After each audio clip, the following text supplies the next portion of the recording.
Good morning friends, करुण सिंगला एक बार फिर आपके साथ the right admission private limited Chandigarh से।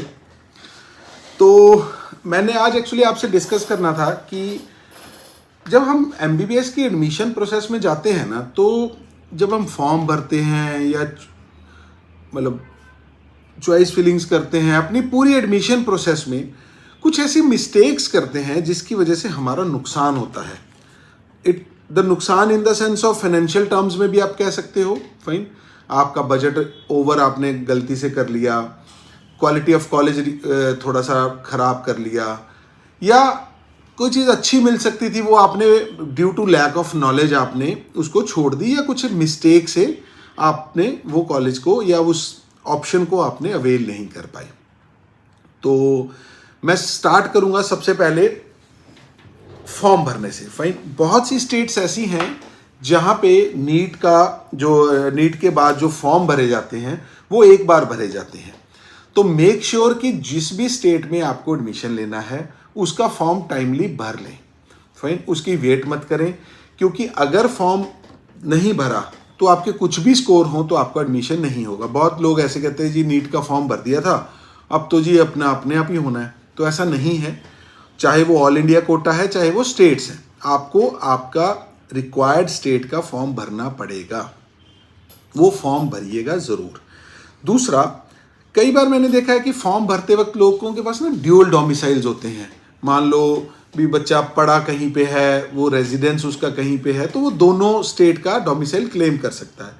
तो बहुत से लोग क्या करते हैं, दोनों जगह का कर लेते हैं। तो ये मत कीजिएगा, ये गलत है।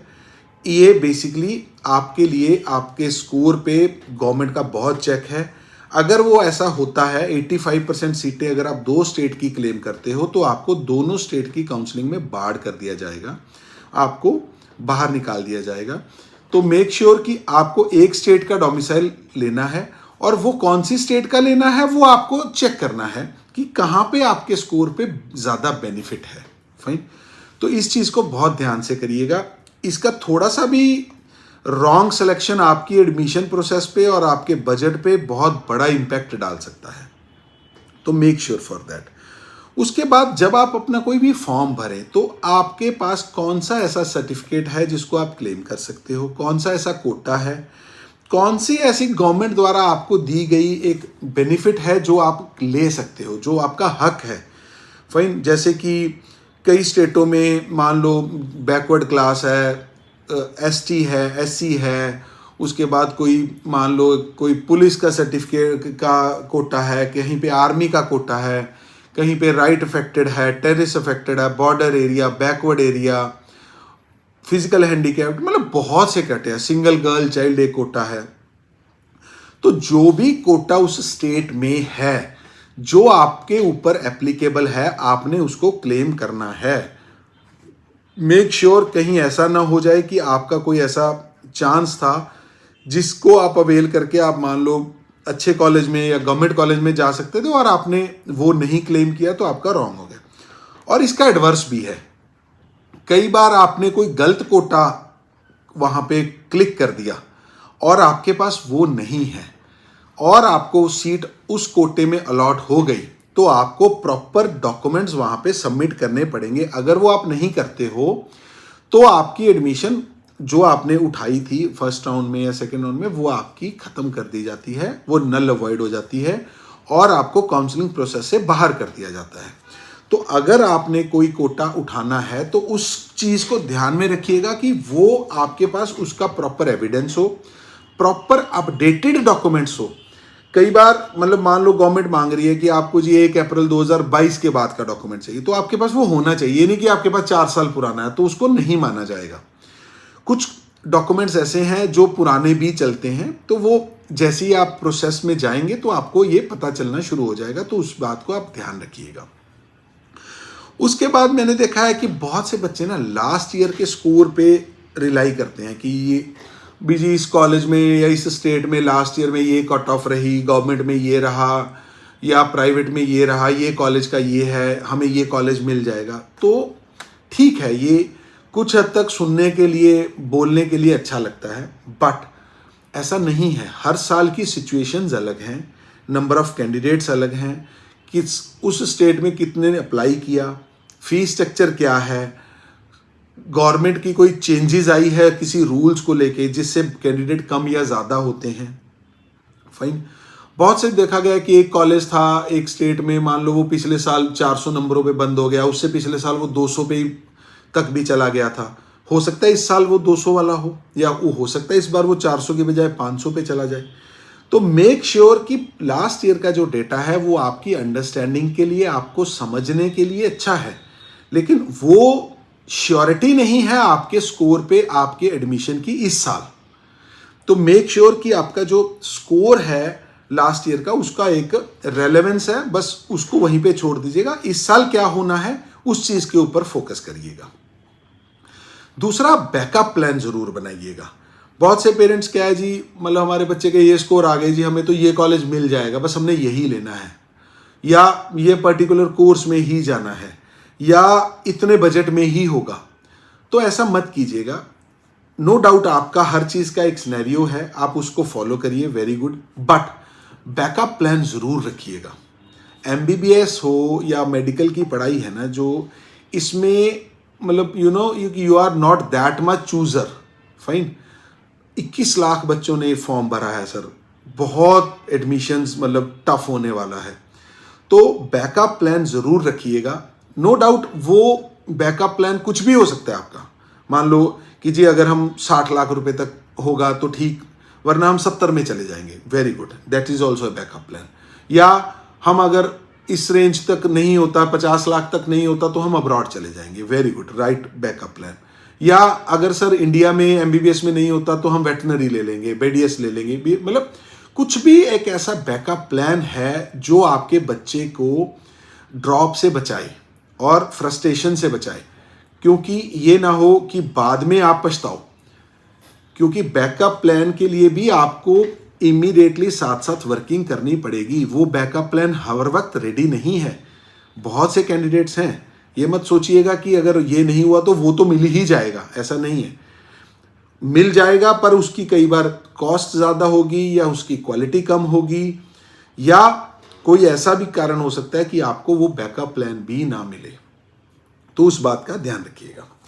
उसके बाद जब आप फॉर्म भरें तो उसके बाद एक ना चॉइस फिलिंग होता है, कॉलेजेस की चॉइस, वो आप ध्यान से करिएगा। क्योंकि जब आप चॉइस फिलिंग की बात करते हैं ना, तो हर स्टेट का, हर कॉलेज का एक सिस्टम है। कुछ स्टेट्स ऐसी हैं जिसमें राउंड 1 में एडमिशन होता है, फाइन। कुछ स्टेट ऐसी हैं जिसमें राउंड 3 में होता है। तो हमने उस चीज़ को ध्यान में देना है कि हम ये ना हो कि आप मान लो आपकी होम स्टेट में राउंड 3 में आपको बहुत अच्छा कॉलेज मिल सकता था, या कम बजट में ही कॉलेज मिल सकता था, लेकिन आपने जल्दबाजी में किसी और स्टेट में राउंड 1 में उठा लिया या राउंड 2 में उठा लिया। तो हमें इस बात का ध्यान रखना है कि हमने किस स्टेट में और किस राउंड में एडमिशन उठाना है, उसके अकॉर्डिंग आपने चॉइस फिलिंग करना है। कई बार हमें वेट करना बेनिफिट होता है। आपने वेट किया, आपको बहुत अच्छा कॉलेज मिला।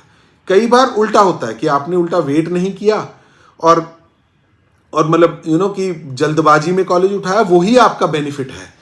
फाइन। वो आपको एक आपका अच्छा कंसल्टेंट बताएगा। तो मैं इस वीडियो में आपको ये भी बताना चाहूँगा कि इस साल 2023 में जैसे कि कैंडिडेट्स बहुत बड़ा है, जो भी आपका स्कोर हो, आप किसी ना किसी कंसल्टेंट से संपर्क जरूर कीजिएगा।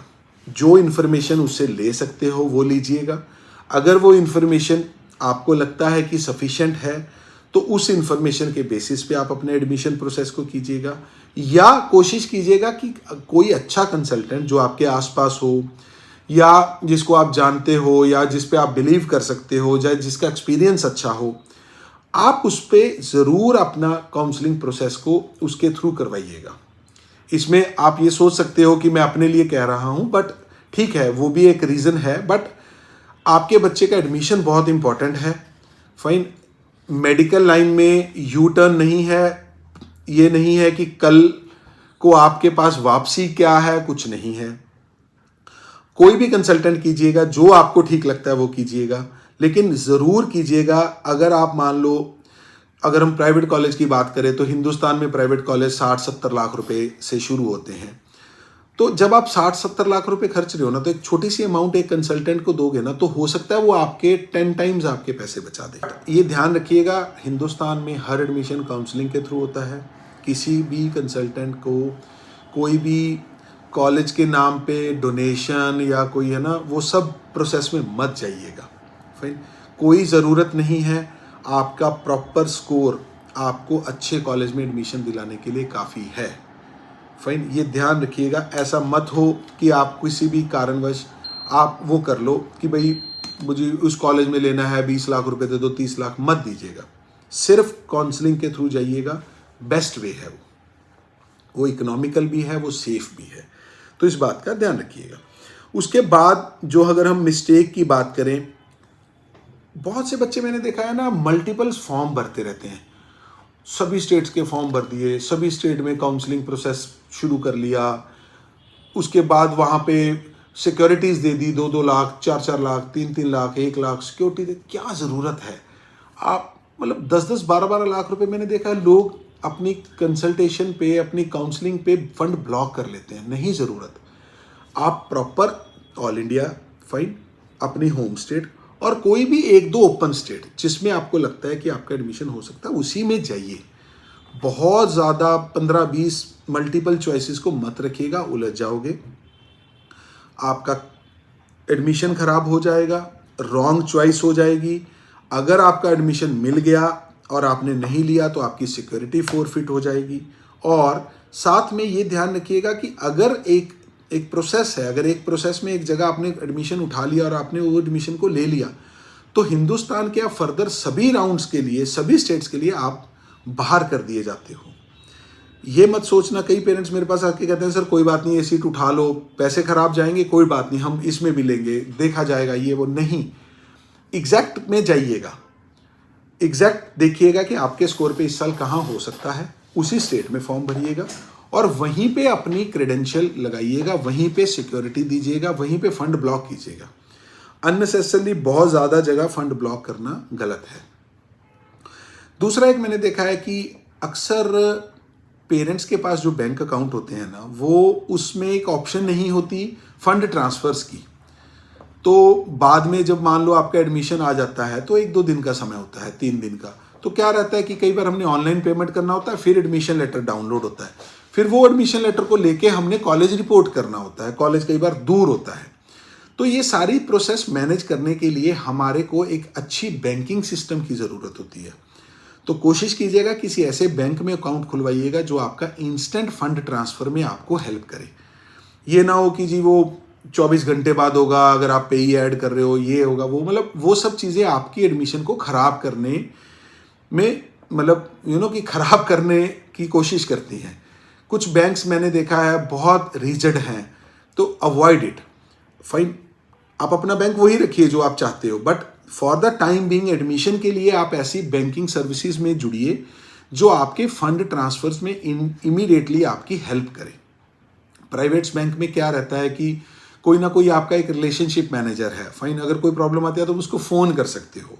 तो ये चीज़ों को ध्यान रखिएगा। बाकी अगर सपोज आप हमारे साथ हैं तो हम आपको एग्जैक्ट प्रोसेस बताएंगे कि क्या होना है, बैंकिंग में क्या रहता है, वो हम आपको ज़रूर बताते चलेंगे। अपडेटेड डॉक्यूमेंट्स आप अपने हमेशा साथ रखिएगा। फाइन, सारे डॉक्यूमेंट ओरिजिनल चाहिए, डिजी लॉकर वगैरह ये सब कुछ नहीं चलता। वो ठीक है, एक बार को अपलोड करने के लिए चल जाते हैं, बट कॉलेज में ओरिजिनल डॉक्यूमेंट लेके रिपोर्ट करना होता है। सभी एफिडेविट्स बनवाने होते हैं, बहुत से एफिडेविट्स ऐसे होते हैं वो आपने बना के लेके जाने होते हैं। वो ध्यान रखिएगा, वो सब बना के लेके जाने हैं, ताकि बाद में मौके पे अगर वो हम सबमिट नहीं कर पाते डॉक्यूमेंट्स तो हमारा एडमिशन रुक जाता है। ये छोटी छोटी मिस्टेक्स हैं सर, जो मुझे लगा मेरे को आपको बतानी चाहिए। इसके अलावा भी कुछ मिस्टेक्स हैं जो मेरे अभी हो सकता है ध्यान में ना आ रही हूँ। अगर मेरे को ध्यान में आएंगी तो मैं अपनी आने वाली वीडियोस में वो डालता रहूँगा। बाकी इस नंबर्स पे आप कभी भी कॉल कर सकते हो, कोई आपकी रिक्वायरमेंट है पूछ सकते हो। हमारी एक काउंसलिंग प्रोसेस है, हमारी पेड काउंसलिंग सर्विसेज हैं, हम विदाउट डोनेशन एडमिशन में डील करते हैं। अगर आपने हमसे जुड़ना है आप इस नंबर्स पे बात कर सकते हैं। जितनी मैक्सिमम पॉसिबल इंफॉर्मेशन है जो हम आपको दे सकते हैं देंगे। आफ्टर दैट हमारा भी एक देखिए एक है ना प्रोसेस है, एक लिमिट के बाद जो हमने नॉलेज गेन की है उस नॉलेज के ही पैसे हैं। उस प्रोसेस को आप हम साथ जुड़ेंगे, जब एक बार हमसे जुड़ गए उसके बाद आपकी कोई भी मिस्टेक्स नहीं होगी, दैट इज़ फॉर श्योर। कोई भी आपको भागा दौड़ी मौके पे नहीं होगी, वेल इन टाइम हम आपको सब चीज़ें इन्फॉर्म करेंगे। आपको प्रॉपर एक स्कोर पे प्रॉपर कॉलेजेस बताएंगे कि ये 10 कॉलेज हैं, ये 15 कॉलेज हैं, ये किट्टी है, ये बजट ब्रैकेट है, इसमें जाएगा, इतना इसमें फर्स्ट ईयर लगेगा, इतना सेकंड ईयर लगेगा, यहाँ यहाँ हमने फॉर्म भरने हैं, यहाँ यहाँ हमने सिक्योरिटीज़ देनी है, इस राउंड में हमने चॉइस फिलिंग करनी है, इस राउंड में नहीं करनी, या ये कॉलेज भरना है। वो सारा प्रोसेस बेसिकली हम आपको बताते हैं, करते हम खुद हैं। हमारे साथ जुड़ने के बाद आपने कुछ नहीं करना, आपने सिर्फ हमसे बात करनी है, आपने हमें व्हाट्सएप करना है, आपने कॉल करनी है, आपने मेल करनी है, दैट्स इट। उसके बाद सारा प्रोसेस हमारे ऑफिस द्वारा किया जाएगा। फाइन। बाकी अगर कोई भी इन्फॉर्मेशन आप चाहते हो तो आप कभी भी हमसे जुड़ सकते हैं। थैंक यू सो मच, बहुत अच्छा लगा आपने हमारी वीडियो को अंत तक देखा, और आने वाले समय में भी हम आपको वीडियोस देते रहेंगे और कोशिश करेंगे कि आपके बच्चे का एडमिशन हो। All together this year is very tough year for MBBS student in India, so please make sure आप अपना बैकअप प्लान रखिए, और ज़रूर ज़रूर ज़रूर एक कंसल्टेंट हायर कीजिए या उसकी कोई भी सर्विसेज लीजिए, छोटा पैकेज लीजिए, बड़ा लीजिए, जितना आप चाहते हो, लेकिन ज़रूर कीजिएगा। इट इज़ माई कि इट्स माई 100% मतलब strongly recommendation to you and good suggestion, जिसको आपको कभी रिग्रेट नहीं होगा, दैट इज़ फॉर श्योर, अगर आपने कोई गुड कंसल्टेंट किया। थैंक यू करुण सिंगला, एक बार फिर धन्यवाद आपका।